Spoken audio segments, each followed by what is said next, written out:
होता है और तकरीर सुनने के बाद में पता चलता है मैं अपनी जिंदगी शरीयत के दायरे में किस अंदाज में गुजारना। और एक बात बता दूं, नात सुने तो आप अगर नींद आती हो, अगर ओम के भी सुन लेंगे तब भी काम चल जाएगा, लेकिन तकरीर का मामला ये है कि तकरीर में आप लोगों का बेदार होना बहुत जरूरी है, वरना हजरत कुछ बताएं और आपके कुछ समझ में आ गया तो सारा का सारा मामला खराब हो सकता है। पूरी तवज्जो के साथ, पूरी ईमानदारी और पूरी दयानतदारी के साथ यहाँ पे बैठ करके आप हजरत की गुफ्तगू से सैराब होइएगा। इंशाअल्लाह ताला इल्मी गुफ्तगू से आप लोग आज मुलाकात करेंगे और एक एक बात को अपने दामन के करीब करिए और अपने दामन में समेट के अपने घर ले जाइए। इंशाअल्लाह ताला जब तक दुनिया में रहेंगे तब भी कामयाब, इस जमीन के अंदर जाएंगे तब भी कामयाब, जमीन से निकाल के मैदान महशर में पेश किए जाएंगे तब भी आप लोग कामयाब रहेंगे।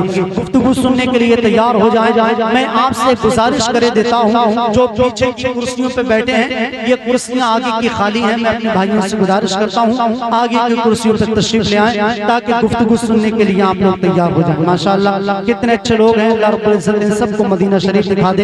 ये इधर की कुर्सियां खाली हैं, अल्लाह रब्बुल इज्जत आप सबको जज़ाए खैर अता फरमाए।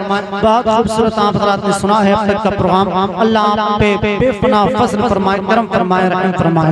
इत्मीनान सुकून के साथ बैठ जाइए। इंशाअल्लाह ताला बहुत जल्द आप लोग सलातो सलाम के मनाज़िर के करीब होंगे। एक दुआ करें अल्लाह रब्बुल इज्जत इस महफिल के वसीले से, अल्लाह रब्बुल इज्जत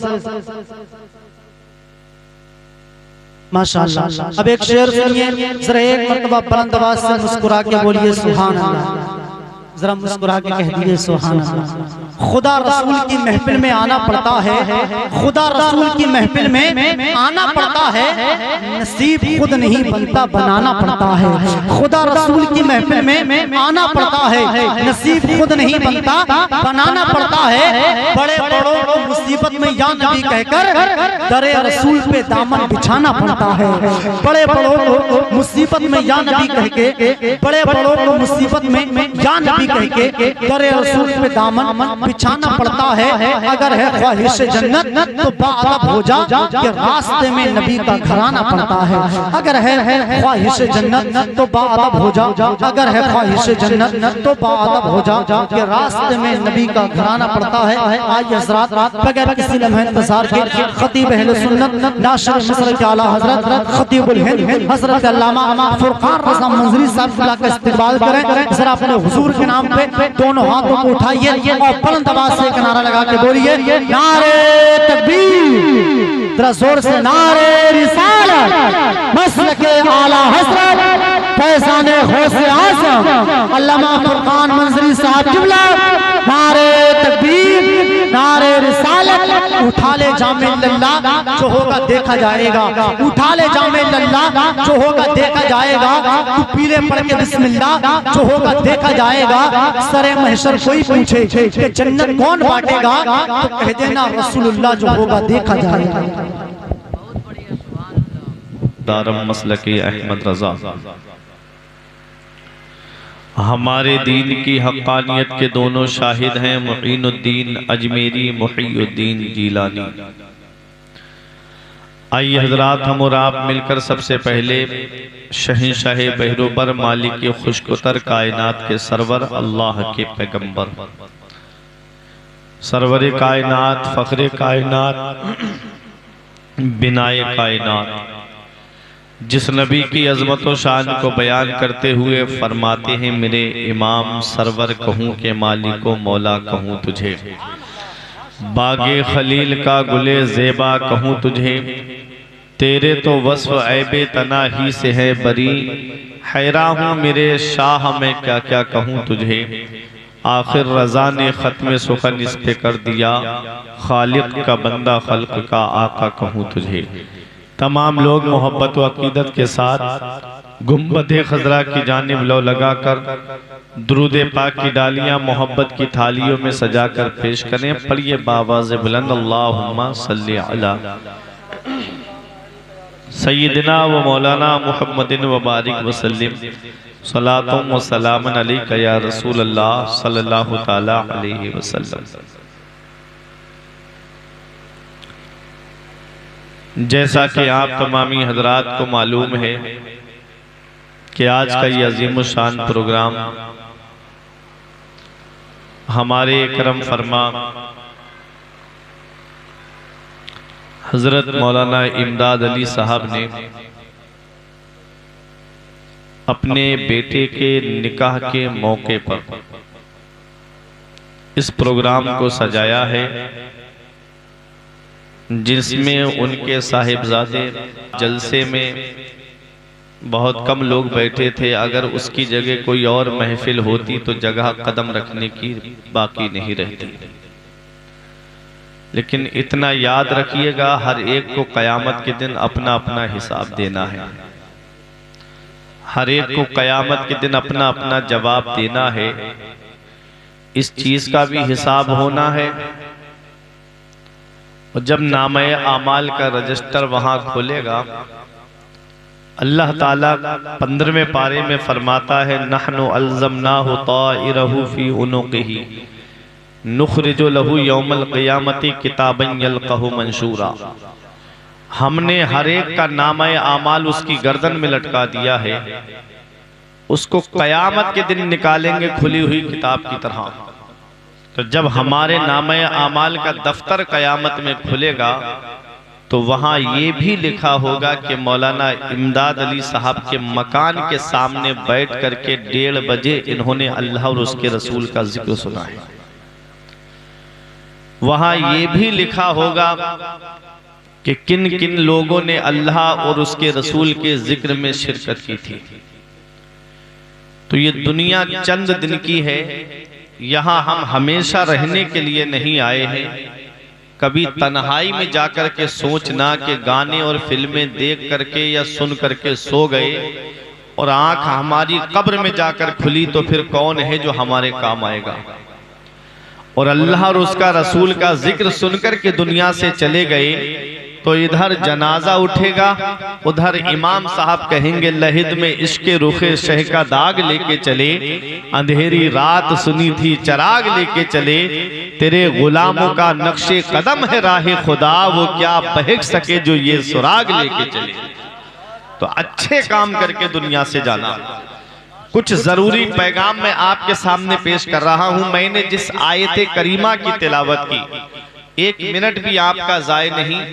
एक शेर आप समझ लीजिएगा कि हर दौर में इंसान की मर्जी नहीं चलती। आसी साहब, इनके पास जो भी है इनका अपना है, पराए फिक्र की चोरी कभी नहीं करता। ये शेर है, अपना शिकार खुद करता है। ये खुद के शायर हैं और कितने लोग इनके कलाम पढ़ करके शायर बन गए। सुने नसीम भाई, हर दौर में इंसान की मर्जी नहीं चलती, चलती है जब उसकी तो किसी की नहीं चलती। हर दौर में इंसान की मर्जी नहीं चलती, चलती है जब उसकी तो किसी की नहीं चलती। और चलते हैं फकीरों के इशारों पे शहंशाह, चलते हैं फकीरों के इशारों पे शहंशाह, शाहों के इशारों पे फकीरी नहीं चलती। चलते हैं फकीरों के इशारों पे शहंशाह, शाहों के इशारों पे फकीरी नहीं चलती। और इन्हीं का कलाम है कि अता कर ऐ खुदा सदका अली जहरा की शादी का, रहे इस शादी पर साया अली जहरा की शादी का। जो रिश्ता होने वाला है वो जन्नत तक रहे कायम, तुझे है वास्ता मौला अली जहरा की शादी का, तुझे है वास्ता मौला अली जहरा की शादी का। नजर आते हैं जो चारों तरफ सैयद जमाने में, ये किसका सदका है लोगों अली जहरा की शादी का। तो मैंने कुरान की एक आयत करीमा तिलावत करने का शरफ हासिल किया। मेरा रब इरशाद फरमाता है, व अनकिहुल अयामा मिनकुम वस्सालिहीन मिन इबादिकुम व इमाइकुम। रब फरमाता है तुम अपने बच्चों के निकाह कर दो, तुम अपने बच्चों के निकाह कर दो। जो गैर शादीशुदा हैं उनके निकाह कर दो, लड़का हो या लड़की, गुलाम हो या बांदी। अल्लाह फरमाता है इन यकूनु फुकरा, अगर वो गरीब हैं, युगनीहिमुल्लाहु मिन फदली, तो अल्लाह ताला अपने फजल से उनको मालदार कर देगा। वल्लाहु वासिउन अलीम, और अल्लाह वुसअत वाला है, जानने वाला है। इस आयते करीमा में परवरदिगारे आलम ने क्या हुक्म दिया कि निकाह करना तुम्हारा काम है, मालदार करना परवरदिगारे आलम का काम है। आज हम अपने बच्चों की शादियां लेट कर देते हैं, किस वजह से? इस वजह से कि अभी मेरे बच्चे की नौकरी नहीं लगी। कोई कहता है अभी मेरा बच्चा पढ़ाई कर रहा है। इतना याद रखना, लड़का लड़की बालिग हो जाएं, अगर उनका निकाह नहीं किया और माज़अल्लाह उनसे कोई गुनाह सरजद हो गया तो इस गुनाह के जिम्मेदार उसके माँ बाप भी ठहराए जाएंगे। कयामत के दिन उसके माँ बाप को भी इसकी सजा मिलेगी। तो हमारा काम है कि जैसे ही लड़का लड़की बालिग हो हम उनका निकाह कर दें, हम उनकी शादी कर दें। ये परवरदिगार आलम हमको कुरान में हुक्म दे रहा है। अब आओ मैं आपको बताऊं शादी है क्या, निकाह है क्या। दो अजनबी लोगों के मिलन का नाम निकाह है। निकाह एक अंग्रेज ने कहा था कि शादी बिजली के दो तारों का संगम है। शादी बिजली के दो तारों का संगम है। अगर तार सही जुड़ गए तो घर का सारा उपकरण सही चलता है, और अगर तार गलत जुड़ गए तो झटके लगते हैं। अगर तार सही जुड़ गए तो फ्रिज भी चलता है, कूलर भी चलता है, वॉशिंग मशीन भी काम करती है, एसी भी काम करती है। और अगर तार गलत जुड़ गए तो ना तो फ्रिज सलामत रहेगा, ना एसी सलामत रहेगी।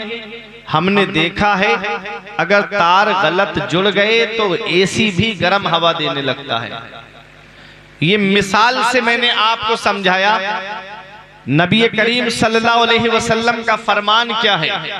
मेरे आका इरशाद फरमाते हैं, मिशकात शरीफ की हदीस पाक है, तुनकाहुल मरअतु ले अरबइन ले मालिहा वले हसबिहा वले जमालिहा वले दीनिहा फज़फर बिज़ाति दीन।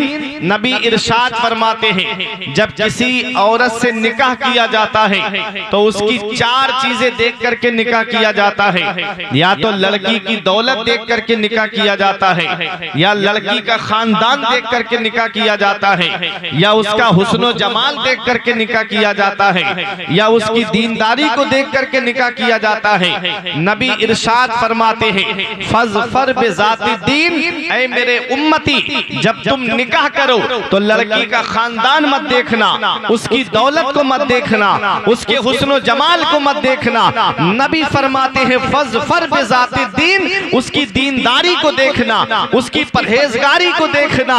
क्योंकि दीनदार लड़की जब तुम्हारे घर में आएगी तो दीन नस्लों तक पहुंच जाएगा। क्यों? दौलत जमीन के ऊपर काम आती है, पैसा जमीन के ऊपर काम आता है, खानदान जमीन के ऊपर काम आता है। और ये हुस्नो जमाल ये मसनूई है, चंद दिनों के बाद में हुस्न खत्म हो जाता है। लेकिन दीनदारी एक ऐसी चीज है जो जमीन के ऊपर भी काम आती है, जमीन के नीचे भी काम आती है। नारे तकबीर, नारे रिसालत, मसर के आला हजरत अल्लामा फुरकान मंजरी साहब किबला।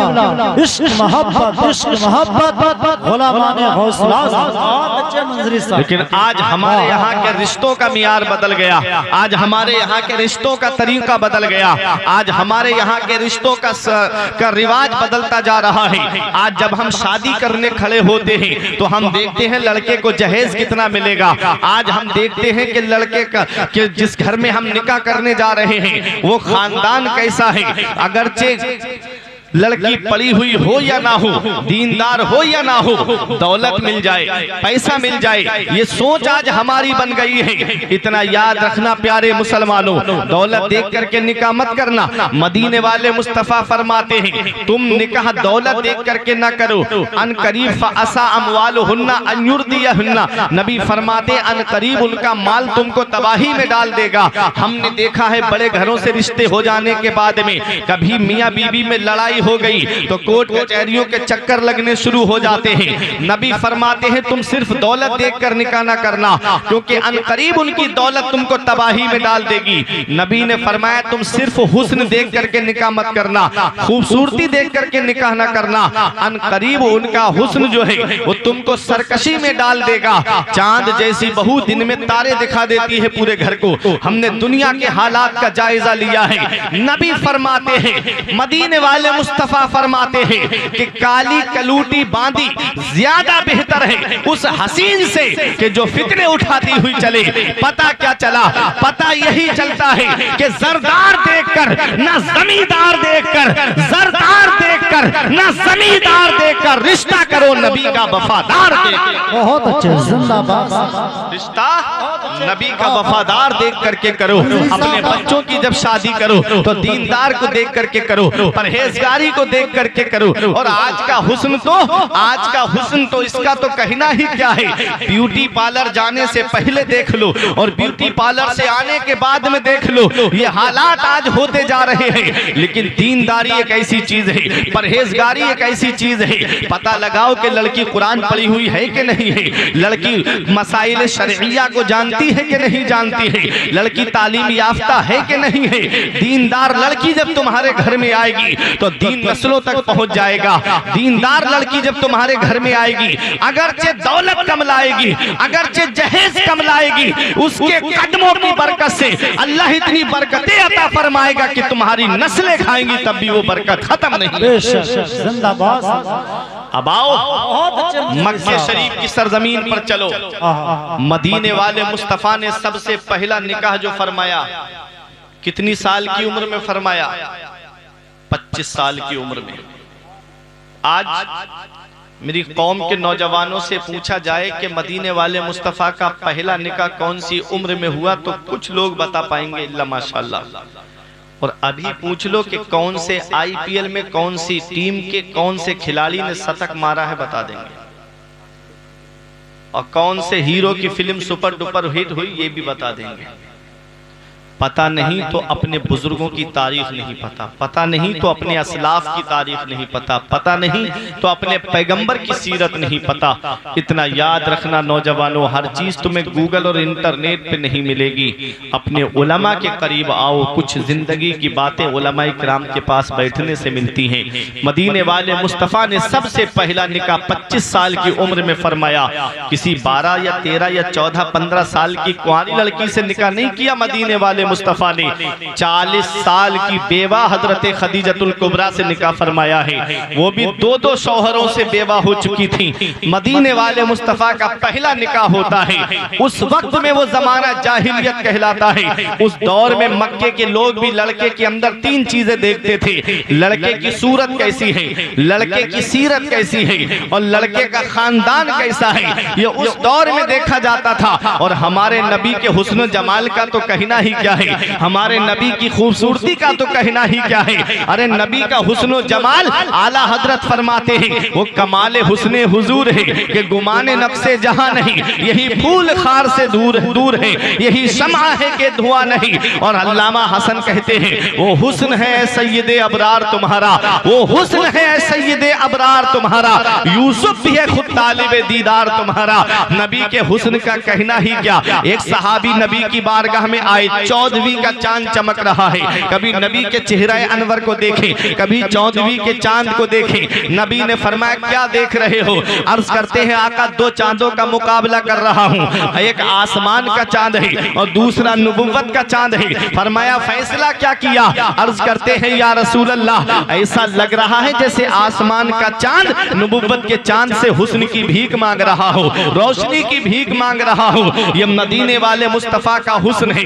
आप कहोगे मौलाना इन्होंने देखा ही कितनों को है। मैं कहूंगा सुनो, अरे इन स्टेज वालों से मत पूछो, शायर इस्लाम नईम हाजी नईम वारसी से मत पूछो, नकीब अहले सुन्नत मुमताज बरकाती से मत पूछो, नकीब अहले सुन्नत नसीम आसी से मत पूछो, आप हाफिज आरिफ या हाफिज तौसीफ या हाफिज मुर्शिद से मत पूछो। अरे चलो हम बरेली वालों से भी नहीं पूछते हैं, चलो देवा वालों से भी नहीं पूछते हैं, चलो कलियर वालों से भी नहीं पूछते हैं, चलो मकनपुर वालों से भी नहीं पूछते हैं, चलो मदीने वाले मुस्तफा सल्लल्लाहु अलैहि वसल्लम के हुस्न के बारे में उनसे पूछते हैं, सिदरा वालों से पूछते हैं, जिब्राइल अलैहिस्सलाम से पूछते हैं। वो हजरत जिब्राइल अलैहिस्सलाम जिन्होंने हजरत आदम की बारगाह में हाजिरी दी, जिन्होंने हजरत शीश की बारगाह में हाजिरी दी, जिन्होंने हजरत नूह की बारगाह में हाजिरी दी, जिन्होंने हजरत इब्राहिम की बारगाह में हाजिरी दी, जिन्होंने हजरत इस्माइल की बारगाह में हाजिरी दी, जिन्होंने हजरत इसहाक की बारगाह में हाजिरी दी, जिन्होंने हजरत सुलेमान और दाऊद अलैहिमुस्सलाम की बारगाह में हाजिरी दी,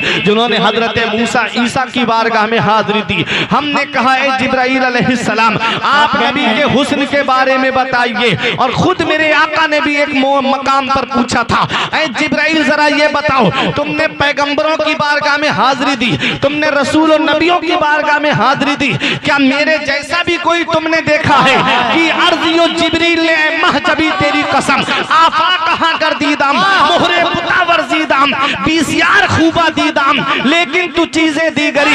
जिब्राइल अलैहिस्सलाम कहते हैं कल्लबतुल अर्दा मशारिकहा व मगारिबहा फलम अरा मिस्ला मुहम्मदिन, या रसूल अल्लाह मैंने मशरिक और मगरिब को उलट पलट करके देखा, मैंने शिमाल और जुनूब को उलट पलट करके देखा। ऐ मदीने वाले मुस्तफा आपकी मिस्र ना मशरिक में है ना मगरिब में है। आला हजरत पुकार के कहते हैं यही बोले सिदरा वाले चमाने जहां के थाले, यही बोले सिदरा वाले चमाने जहां के थाले, सभी मैंने छान डाले, तेरे पाए का ना पाया, तुझे यक ने यक बनाया, तुझे हमद है खुदा। नारे तकबीर, नारे रिसालत, शान मुस्तफा, अस्मत मुस्तफा, वक़ार मुस्तफा, इख्तियारात मुस्तफा, तसर्रुफात मुस्तफा, मसलक आला हज़रत, इश्क मोहब्बत, इश्क मोहब्बत। अल्लामा फुरकान मंजरी साहब किबला,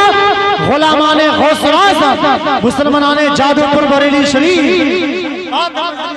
बहुत अच्छे। लमियाती नजीरो कफी नजर मिसले तू न शुद्ध पैदा जाना, जगराज को ताज तुरे सरसू है, तुझको शहे दो सरा जाना। हुजूर की मिसल ना मशरिक में है ना मगरिब में है। तो उस दौर में देखी जाती थी तीन चीजें लड़के के अंदर, लड़के का हुस्न कैसा है, लड़के की सीरत कैसी है, और लड़के का खानदान कैसा है। नबी के हुस्न का भी जवाब नहीं, नबी की सीरत का भी जवाब नहीं, नबी के खानदान का भी कोई जवाब नहीं। अरे नबी का खानदान तो ऐसा खानदान है, इमाम इश्क मोहब्बत फरमाते हैं तू है ऐन तेरी नस्ले पाक में है बच्चा बच्चा नूर का, तू है ऐने नूर तेरा सब घराना नूर का। तो उनके खानदान का भी कोई जवाब नहीं। जब नबी का पहला निकाह होता है, नबी करीम सल्लल्लाहु अलैहि वसल्लम का पहला निकाह हुआ हजरत खदीजतुल कुबरा से। हजरत खदीजतुल कुबरा 40 साल उम्र है हजरत खदीजा की, दो शौहरों से बेवा हो चुकी हैं हजरत खदीजतुल कुबरा।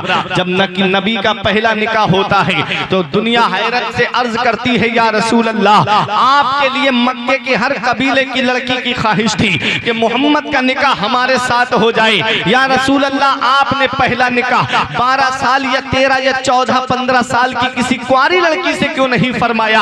आपने निकाह किया तो 40 साल की बेवा खदीजा थे। तो मेरे आका का किरदार बोल रहा था, नबी का कैरेक्टर बोल रहा था, नबी का अखलाक बोल रहा था, नबी की सीरत बोल रही थी कि औरों के निकाह में और मेरे निकाह में बहुत बड़ा फर्क है। और निकाह करते हैं नफसानी ख्वाहिशात की लज्जत के लिए, और नबी ने निकाह फरमाया है बेवाओं की इज्जत के लिए। कौन था बेवाओं का, कौन था बेवाओं के सरों पे इज्जत की चादर रखने वाला? मदीने वाले मुस्तफा हैं जिन्होंने बेवाओं के सरों पे इज्जत की चादर रखी। बेटियों को जमीन में जिंदा गाड़ दिया जाता था। कौन था बेटियों को बचाने वाला? मदीने वाले मुस्तफा ने बेटियों को जमीन में जिंदा दरगोर होने से बचाया। और नबी ने अपनी बेटी फातिमा को गोद में लेके फरमाया, फातिमा तो बिदअतुम मिन्नी, फातिमा मेरे जिगर का टुकड़ा है, मेरी बेटी मेरे जिगर का टुकड़ा है। बहन को भाई अपने हाथों से ज़िबाह कर देता था। मदीने वाले मुस्तफा ने अपनी रजाई बहन हजरत शीमा से मोहब्बत करके बहनों से प्यार करना सिखाया। बेटा माँ को अपनी बाजार में बेच आता था। मदीने वाले मुस्तफा ने अपनी रजाई माँ हलीमा सादिया से प्यार करके माओ से प्यार करना सिखाया है। ये मेरे नबी की सीरत है, ये मेरे नबी का अखलाक है, ये मेरे नबी का उसवा हसना है। आओ जरा तारीख उठा करके देखिएगा, वक्त ज्यादा न लेकर के मुख्तसर से अंदाज में अर्ज करता हुआ चलूं।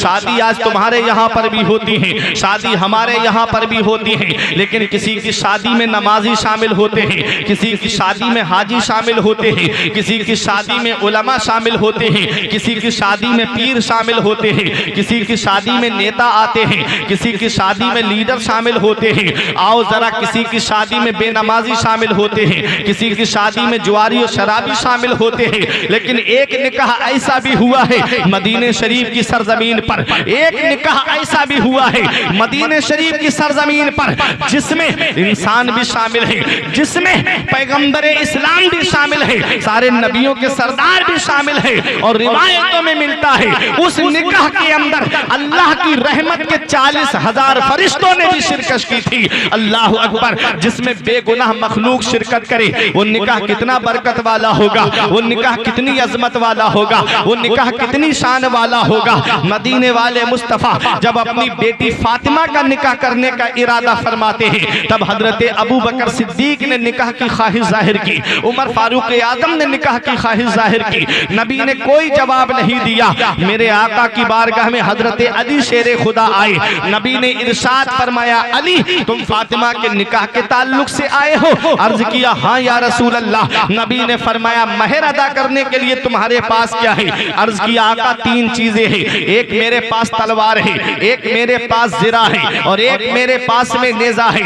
मदीने वाले मुस्तफ़ा ने फरमाया, एक मेरे पास, अर्ज करते हैं मौला अली 3 चीजें हैं, एक सवारी है, एक तलवार है और एक जिरा है। फरमाया, तलवार काम की है, सवारी काम की है, जिरा बेच दो। जिरा बेचने गए, उस्मान गनी ने 480 दिरहम में खरीद लिया और जब चलने लगे तो कहा, अली आज तुम्हारी किस्मत का जवाब नहीं है, तुम्हारा निकाह दोनों आलम के मालिक व मुख्तार की बेटी से हो रहा है, ये जिरा मेरी तरफ से तोहफे में रख लो। ये मोहब्बत थी सहाबा की आपस में। मौला अली शेरे खुदा आए, दिरहम भी लाए, जिरा भी लेकर के आए। पूछा कि दिरहम और जिरा दोनों? कहा, या रसूल अल्लाह, उस्मान गनी ने खरीदी और जिरा तोहफे में मुझको दे दी है।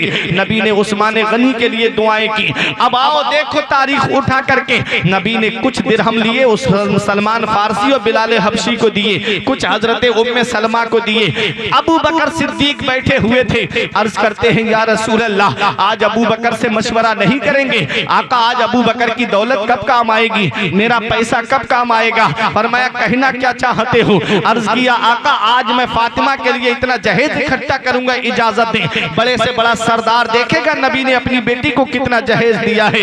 नबी ने जब इतना सुना आंखों में आंसू आ गए। फरमाते हैं, अबू बकर मैं अपनी बेटी को जहेज दूंगा तो मेरी उम्मत के उन गरीबों का क्या होगा जिनके घर में कई कई बेटियां जवान होंगी, वो कहां से इतना जहेज इकट्ठा करेंगे? आज जहेज की लानत ने मेरे मुआशरे को तबाह कर दिया। आज जहेज की लानत ने कितने घरों को, परिवारों को तबाह बर्बाद कर दिया। आज कोर्ट कचहरियों पे जाकर के देखो तो तुमको लगे मुस्लिम बेटियां और बहनें आज कितनी ऐसी हैं जो परेशान कोर्ट कचहरियों के चक्कर लगा रही हैं। और चंद सालों पहले एक आयशा नाम की लड़की ने भी तो समंदर में कूद करके जान दी थी जहेज की लानत की वजह से। इस जहेज की लानत ने कितने घर तबाह कर दिए। आज कितने घर, एक बात मेरी समझ में नहीं आती, अगर कोई गरीब जहेज मांगे तो समझ में आता है कि उसके घर में है नहीं इसलिए जहेज मांग रहा है।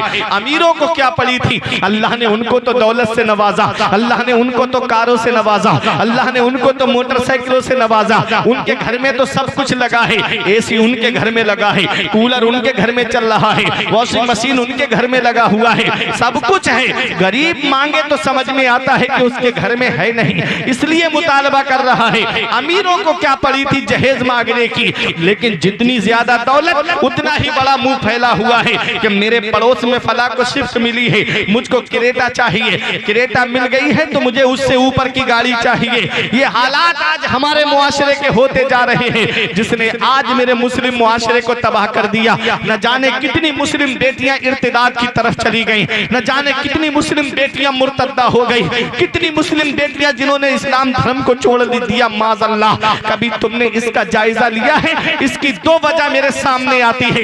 एक वजह तो ये है कि आज शादियां लेट बहुत होती जा रही हैं, और दूसरी वजह यही है कि जहेज का जो रस्म और रिवाज चल गया है, बाप सोचता है कहां से अपनी बेटी के लिए इतना जहेज इकट्ठा करूं। कभी मंगनी के नाम पर कैश लिया जा रहा है, कभी दिखनौर के नाम पर कैश लिया जा रहा है, कभी शादी में गाड़ी के नाम पर कैश, और जब शादी हो जाए तो बच्चा पैदा हो जाए तो फिर उसमें छोचक के नाम पे माज़अल्लाह कई कई किस्म के ऐसे तरीके निकाल लिए हैं जिनका इस्लाम से दूर दूर तक लेना और देना नहीं है।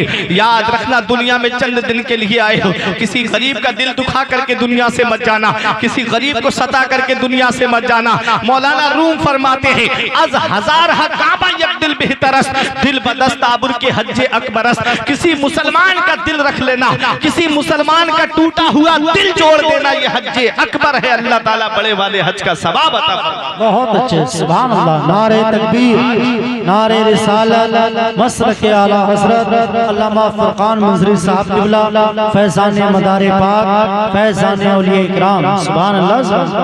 लेकिन आज हमारा मुआशरा बदल गया। शादी करो तो ऐसी करो सादगी के साथ जैसे अली का अक्द हुआ फातिमा के साथ।